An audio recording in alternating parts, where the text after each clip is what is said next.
The Fire Cat. Once upon a time, there was a yellow cat with black spots in his fur. His name was Pickles. Pickles was a young cat. His paws were big, and he wished to do big things with them. But where could Pickles find anything big to do? Pickles lived in a barrel. The barrel was all that he had for a home. Pickles' barrel was in an old yard where there was nothing big to do. So what did Pickles do? He ran after little cats. He ran after every little cat that came into the yard, and he chased the little cat out of the yard. This was a bad thing, but it was all that Pickles could find to do. Next to Pickles' yard was a house. In the house lived many cats who called out to Pickles, "You are bad. You cannot be our friend." But Pickles did have a friend in the house. His friend was Mrs. Goodkind. Every day Mrs. Goodkind came into the yard and gave Pickles something to eat. One day Mrs. Goodkind said, "Pickles, you're not a bad cat. You're not a good cat. You're good and bad and good. You are a mixed-up cat. What you need is a good home. Then you will be good." Mrs. Goodkind picked up the mixed-up cat. She took him into her home to live. In Mrs. Goodkind's home, there was a pretty chair for Pickles to sit on. There were toys for him to play with. But Pickles did not want to sit on a pretty chair. He did not want to play with toys. So he ran back to his barrel in the yard, and he began to chase the little cats again. Mrs. Goodkind said to Pickles, "Things cannot go on like this. Something will happen."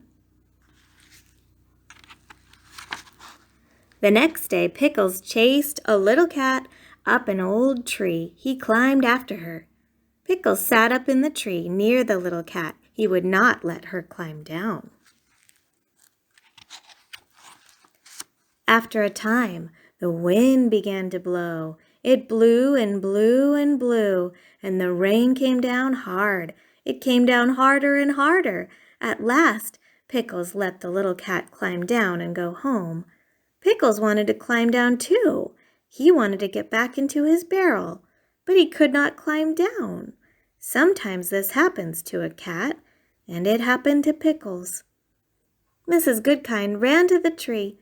"Pickles," she called, "please try to climb down." But Pickles could not climb down.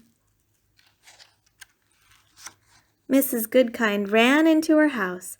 Pickles could see her by the window. She was talking on the telephone. Then she called out to Pickles, "The firemen are coming." A fire truck came up the street and stopped at Pickles' yard. 3 firemen jumped down from the truck.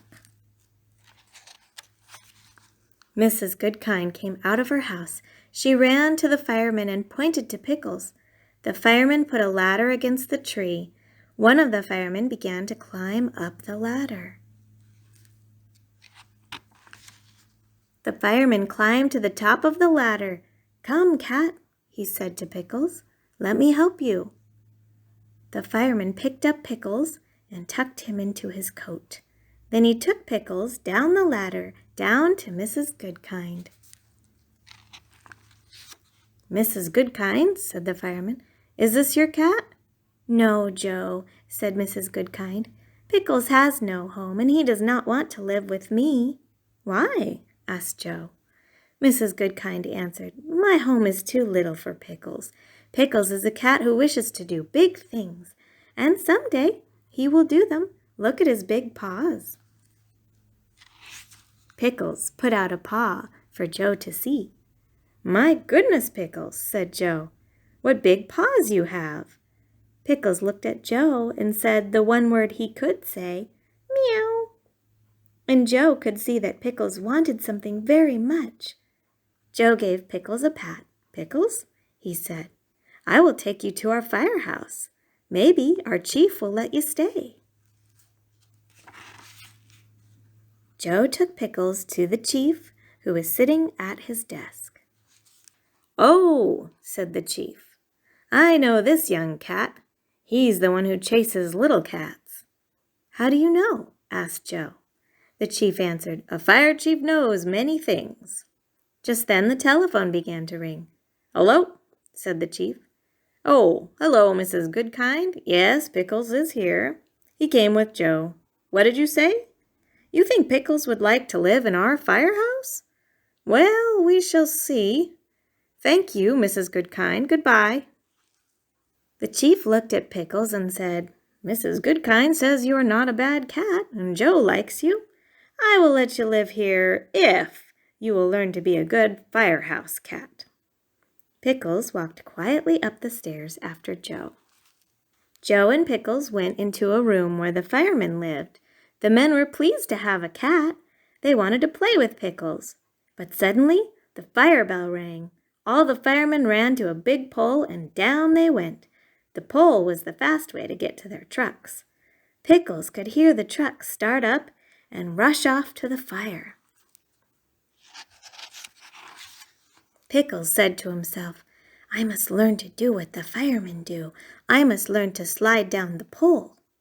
He jumped and put his paws around the pole. Down he fell with a bump. "Bumps or no bumps, I must try again," said Pickles. Up the stairs he ran, down the pole he came, and bumped. He tried again and bumped. But by the time the firemen came back from the fire, Pickles could slide down the pole. "What a wonderful cat you are," said the fireman. The chief did not say anything. Pickles said to himself, "I must keep on learning everything I can." So he learned to jump up on one of the big trucks, and he learned to sit up straight on the seat while the truck raced to a fire. "What a wonderful cat you are," said the fireman. The chief did not say anything. Pickles said to himself, "Now I must learn to help the firemen with their work." At the next fire, he jumped down from the truck. He ran to a big hose, put his paws around it, and tried to help a fireman shoot the water at the flames. "What a wonderful cat you are," said the fireman. The chief did not say anything. The next day, the chief called all the firemen to his desk. Then he called for Pickles. Pickles did not know what was going to happen. He said to himself, "Maybe the chief does not like the way I work. Maybe he wants to send me back to my old yard." But Pickles went to the chief. At the chief's desk stood all the firemen and Mrs. Goodkind. The chief said to Pickles, "I have asked Mrs. Goodkind to come because she was your first friend. Pickles, jump up on my desk. I have something to say to you." Pickles jumped up on the desk and looked at the chief. Out of the desk the chief took a little fire hat. "Pickles," said the chief, "I have watched you at your work. You have worked hard. The time has come for you to know that you are now our fire cat." And with these words, the chief put the little hat on Pickles' head. Pickles made friends with all the firemen, but he did not make friends with any cats. When cats came to the firehouse to look at the trucks, Pickles chased them away. The chief called Pickles to him and said, "A fire cat must be kind to everyone. You must be good to other cats." Little by little, Pickles learned to be good to the cats he met. He made friends with them too. Then all the cats loved to come to the firehouse. On rainy days, most cats stayed at home, and Pickles sat upstairs with the firemen. One rainy day, as he sat there, he thought to himself, "How bad I was when I chased the other cats. Once I chased a little cat up a tree. Oh me, oh my, why did I do that?" Suddenly, Pickles heard the chief call out, "Cat in a tree!" Fireman Joe and two other men slid down the pole. Pickles slid down after them. He heard the chief say, "The tree is in the old yard next to Mrs. Goodkind's house." "Oh," thought Pickles. That's the yard where I lived, and that's the tree. Pickles jumped up on the truck with the 3 firemen. Away they rode to the yard, and there, in the wind and the rain, stood Mrs. Goodkind, pointing to a very little cat. The firemen put a ladder against the tree. The ladder scared the little cat, and she ran to a high branch where a fireman could not go. Joe said to Mrs. Goodkind, "I don't know what to do." But Pickles knew. He began to climb the ladder. Pickles climbed up and up and up. It was hard work, but at last he came to the top of the ladder. Then he climbed up the tree until he came to the little cat. "Come, cat," he said to her, "let me help you." He picked her up and took her gently down to Mrs. Goodkind. Mrs. Goodkind thanked Pickles. Then she said to him, "I always knew that someday you would do big things. Today you have done something very big." Pickles waved a paw at her as if to say, "Mrs. Goodkind, this is only a beginning." And he rode home to the firehouse, a proud and happy cat.